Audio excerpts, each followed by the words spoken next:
शृणुयाम देवाः भद्रं पश्येमाक्षभिर्यजत्राः स्थिरैरङ्गैस्तुष्टुवागुंसस्तनूभिर्व्यशेमहि देवहितं यदायुः। ॐ शान्तिः शांति शांति।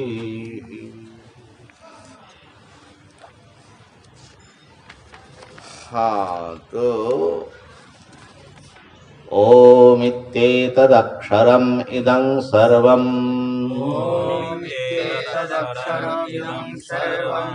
तस्योपव्याख्यानम् भूतं भवत् भविष्यदिति सर्वम् ओंकार एव यच्चान्यत् त्रिकालातीतं तदप्योंकार एव।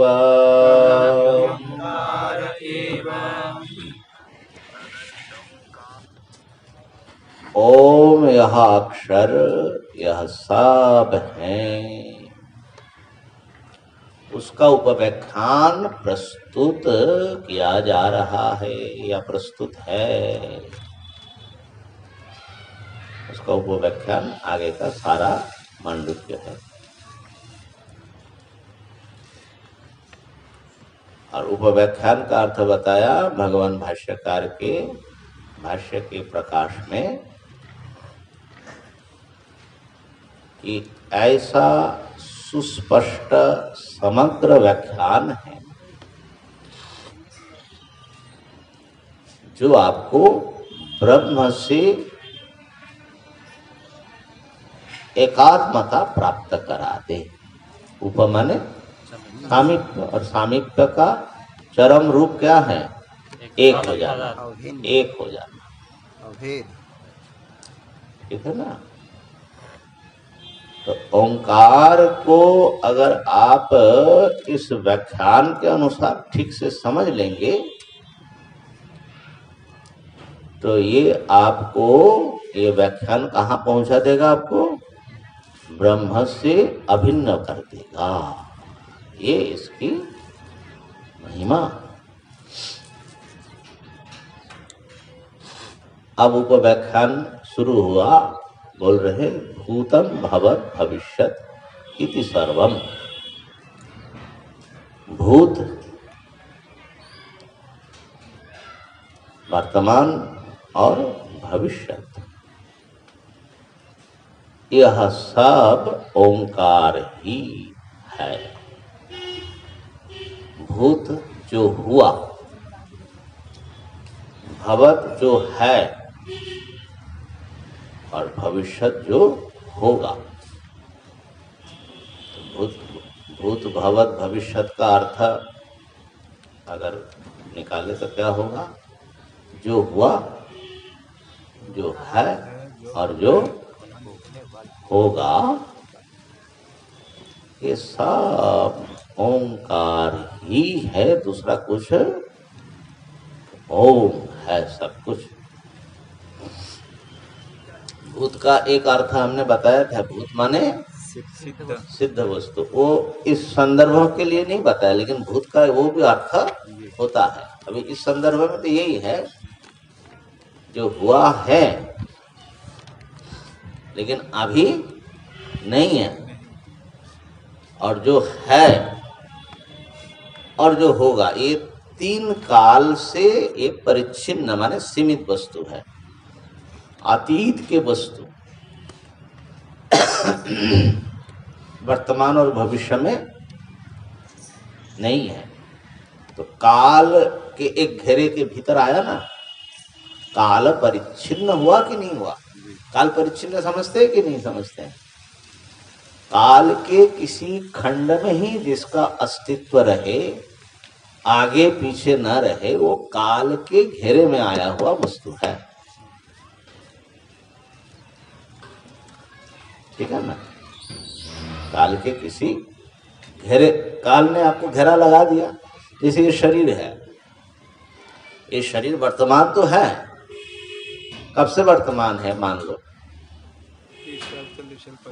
उससे पहले तो काल ने वहां एक घेरा डाल दिया कि इस शरीर का अस्तित्व उससे पूर्व नहीं है, वहां से इसका स्टार्टिंग है। दीवार आ गया कि नहीं आ गया, इसको बोलते परिच्छेद। परिच्छेद माने दीवार, सीमा। क्या बोलते खेतों में जो लगाते हैं, हाँ, मेड़ को संस्कृत में क्या बोलते हैं उसको, तो वो सीमा,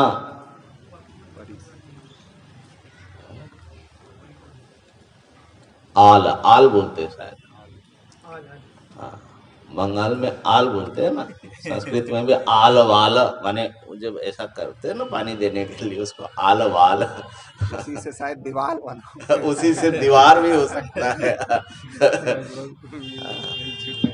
हाँ, और दी जो आ गया वो दई खंडने, माने ऐसा दीवार उठाया, माने अलग कर दिया एकदम बिल्कुल।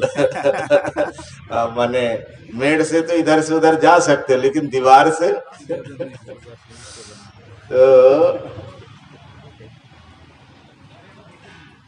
तो काल के खंड है 3।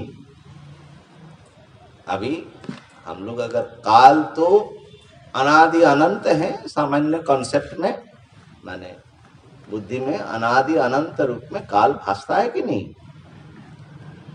काल कब शुरू हुआ, काल का आरंभ कब है,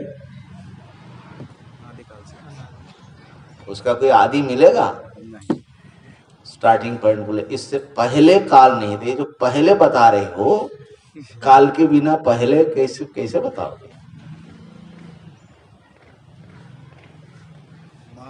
और काल, ये दोनों का एक ही हाल है, एक ही हाल। अरे वाह भैया, वाह ब्रह्मानंद जी, माया और काल दोनों का एक ही हाल। आगे आगे यहाँ इसी अब जो वेदांत का संग्रह पढ़ रहे हैं, देखिए कितना अच्छा ग्रंथ है, वो बताएगा कि काल जो है माया की ही शक्ति है, इसलिए माया से कोई अलग चीज नहीं है, इसलिए वो भी अनादि अनंत ही प्रतीत होता है ना। बहुत बढ़िया बताते हैं। तो काल अनादि है, अच्छा उसका अंत होगा कि नहीं होगा, स्टार्टिंग तो नहीं मिला। ऐसा कोई समय होगा जहां जाकर के काल खत्म हो जाए, उसके आगे बोलेंगे उसके लिए भी समय चाहिए। आगे खत्म माने आगे काल नहीं है, मतलब उस काल में काल नहीं है, ऐसा बताना हो जाएगा। ठीक है ना। इसका मतलब ये है कि काल की जो अनुभूति कहो या धारणा कहो हमारी बुद्धि में आ रही है, वो अनादि अनंत रूप में भाषित होता है। उस अनादि अनंत काल को न्यायिकों ने महाकाल कहा। महाकाल, काल क्या है, विभु नित्य एकस्य, ऐसा कुछ है ना, अतीतादि व्यवहार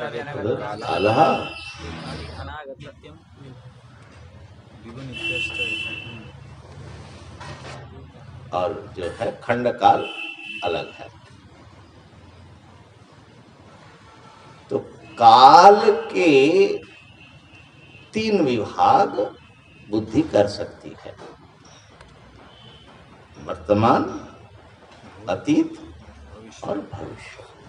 जैसे 3 खंड काल का, जो बीत गया वो अतीत काल है, जो है वो वर्तमान, जो आगे आएगा वो भविष्य। अब ये जो विभाग है काल में, असल में काल बीतता है कि नहीं बीतता है,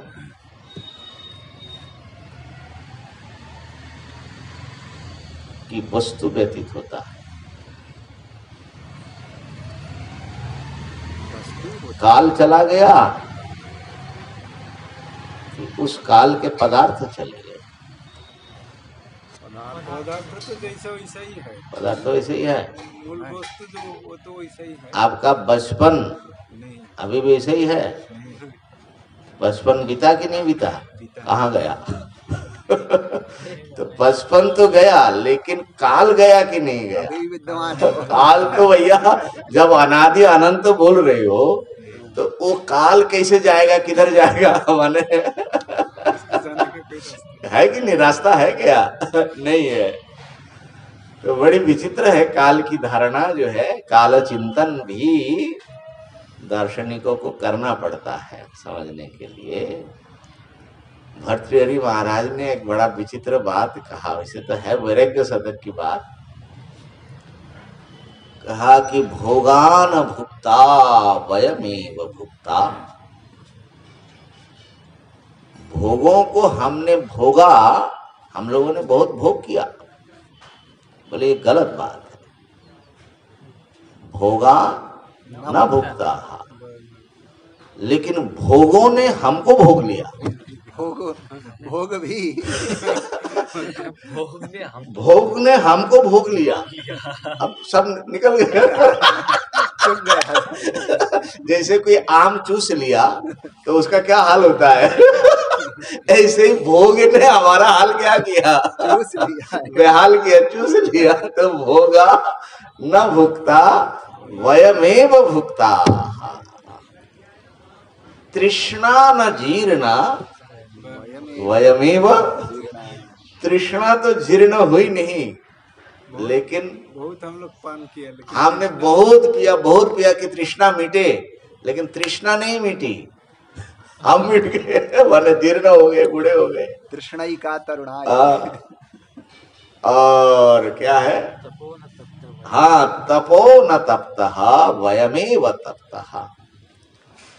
जो ताप है, तप, हमने तप किया, हमने तपाया। तप करना मतलब क्या है? तपति, तपाया। कहा कि नहीं, ताप ने हमको तपा दिया। और जो अंतिम बात है वो उसको ध्यान में आएगा तो कोई मुख्य चीज है, कालो न यातः वयमेव याताः। काल चला गया, हम लोग बोलते हैं भाई काल वाल कुछ नहीं गया, हम लोग चले गए। काल तो वही है। कालो न जातः।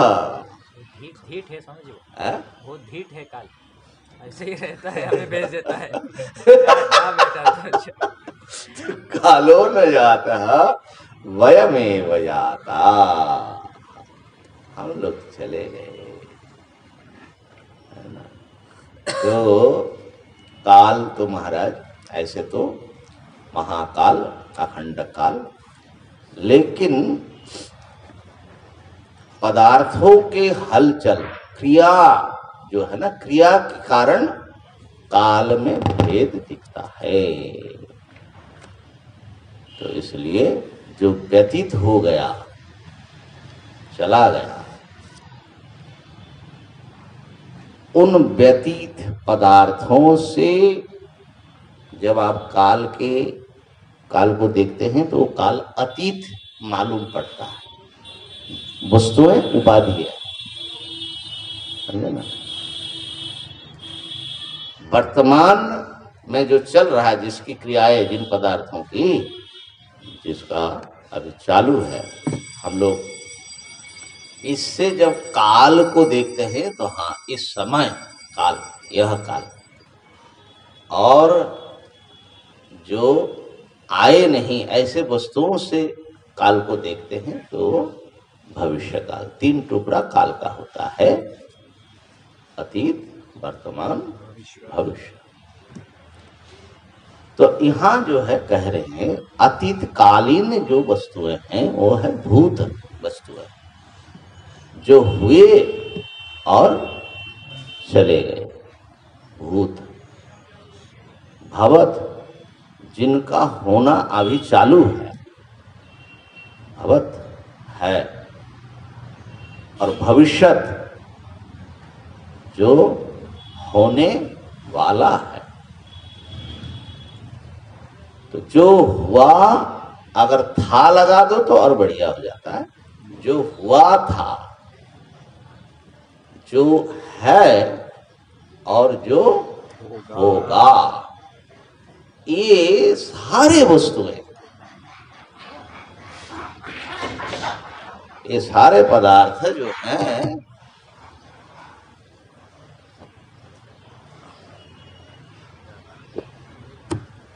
अरे भाई मोबाइल कहाँ रख दिया? टाइम कैसे देखें? सॉरी सॉरी मिल गया। हाँ वही तो मेरे सामने था। तो हाँ 7 मिनट है अभी।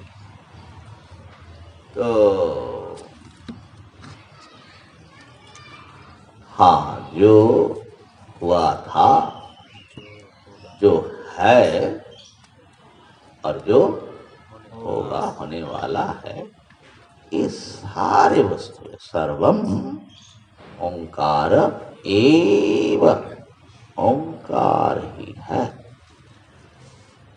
तो क्या धारणा बन रही है कि ओंकार एक ऐसी चीज है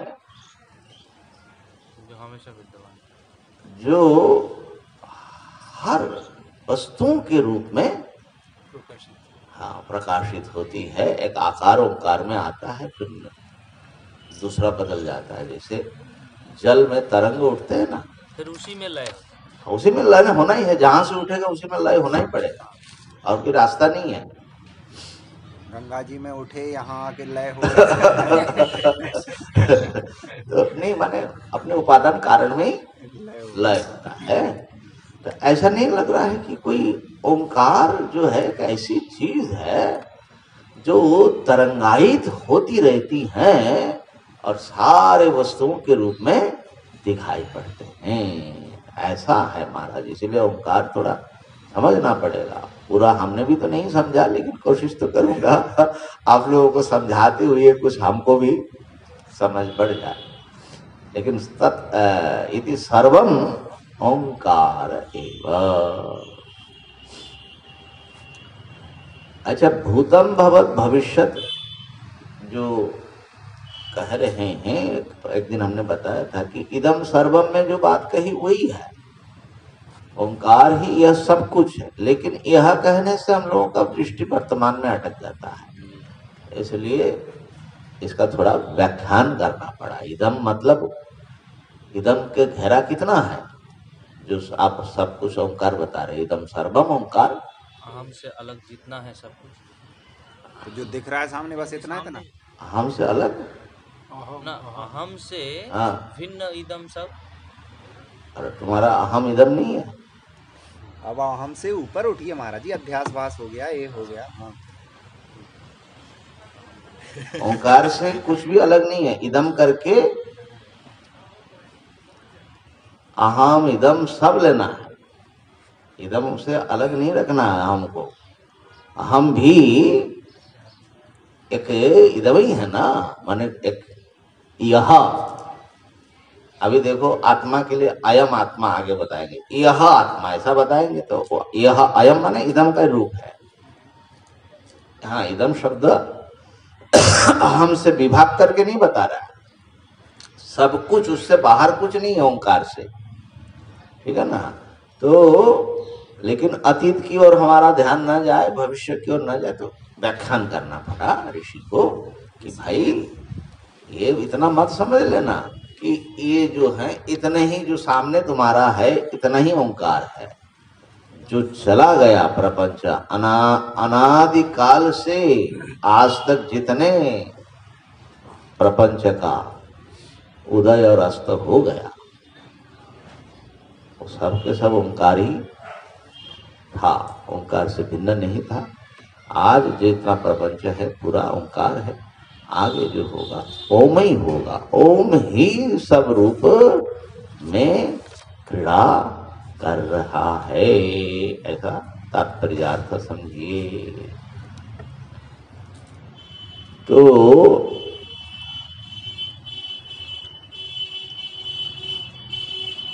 इससे सब कुछ ओंकार रूप हुआ कि नहीं हुआ? कहा किसी को ऐसा लग रहा है कि थोड़ा सा और भी, क्योंकि हम लोगों के समझ में अभी भी कुछ गड़बड़ी रह सकती है। कहा कि काल से परिच्छिन्न वस्तुओं को तो आपने ओंकार कहा, काल को छोड़ दिया,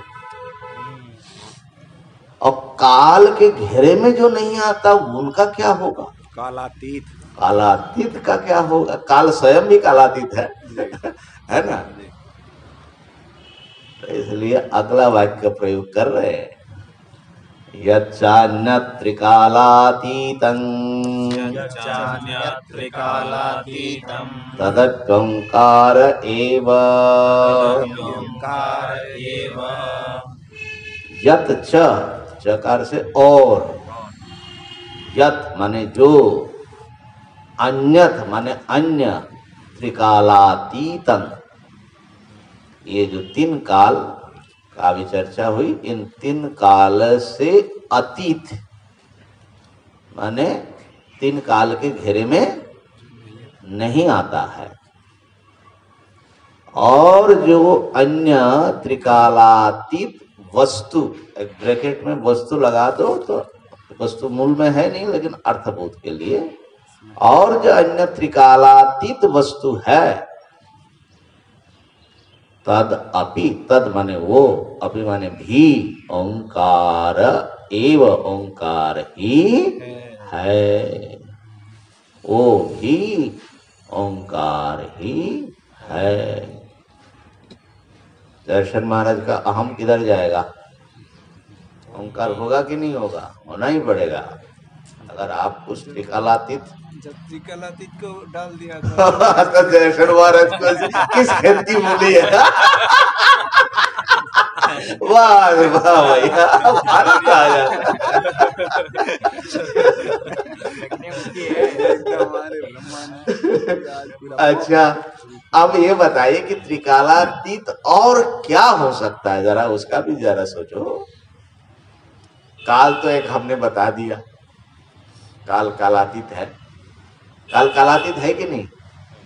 माने काल को भूत, वर्तमान और भविष्य, ऐसा माने काल भूत वस्तु है, ऐसा कहा जाएगा।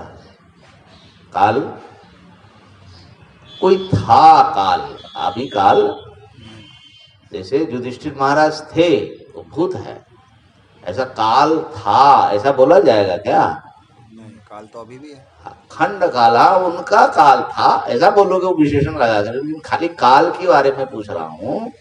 काल था होगा, और काल इसी समय खाली है ऐसा कहा जाएगा? नहीं, काल आगे आने वाला है। हाँ, आने वाला काल दूसरा है, माने फलाने लोगों का या फलाने जमाना आने वाला है। तो काल जो है भूत, वर्तमान, भविष्य के पदार्थों के रूप में नहीं आता। वो इन पदार्थों के ऊपर माने दोनों हाथ फैला करके ऐसा समेट करके खड़ा है, काल पुरुष। ऐसा महाकाल, इसलिए अनादि अनंत पहले बता दिया। तो काल स्वयं में त्रिकालातीत है। और कोई चीज आप लोगों को ध्यान में आए हो वेदांत पढ़ने वाले? अपना ही स्वरूप समझो। अपना स्वरूप तो अभी क्या समझ रहे हैं, कितना समझ रहे हैं? अपनी जो अनुभूति ये है। दिशा, और कुछ? दिशा, हाँ?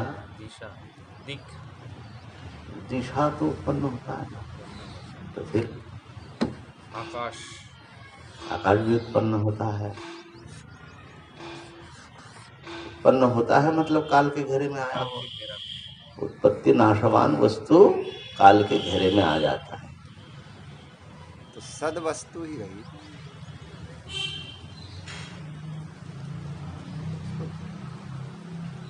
तो काल के घेरे में आएगा कार्य, कार्य, जिसका जन्म हुआ जो मरेगा, कार्य पदार्थ ही काल के घेरे में आ सकता है। देखो काल के घेरा में नहीं आया ऐसा। कारण, हाँ, मूल कारण प्रकृति, हाँ, हमारे वेदांत में माया या अव्याकृत अब ईश्वर, ब्रह्म ईश्वर तो गुरुदेव काल में आएगा। आएगा। हाँ अभी अच्छा, पहले नहीं इसका था। मतलब ईश्वर पहले नहीं थे, हाँ काल था, ईश्वर का जन्म हुआ। ईश्वर का जन्म हुआ। हाँ। अच्छा, भाई जयेश्वर महाराज मानते हैं ईश्वर का जन्म हुआ, तो ईश्वर को जन्म देने वाला कौन ईश्वर है भैया? वो संग्रह में आने वाला है समझिए कारण। इस कार्य का ईश्वर का जन्म देने वाला उनके पिता महेश्वर है, परमेश्वर है। ईश्वर उनका नाम है जो सबको पैदा करते हैं। मायोपाधि का। तो माया के संस्पर्श आके ईश्वर जन्म। हमारा प्रश्न है कि काल के घेरे में आता है कि नहीं? नहीं आता। ये चारों अगर नहीं आएंगे। काल के घेरे में आता है तो कार्य पदार्थ होगा, कारण पदार्थ नहीं होगा, और जगत कारण का ही नाम। तो फिर इसका मतलब आपका ईश्वर का समझ गड़बड़ है। आप किसी जो है पैदा होने वाले काल के बच्चे को ईश्वर मान रहे हो।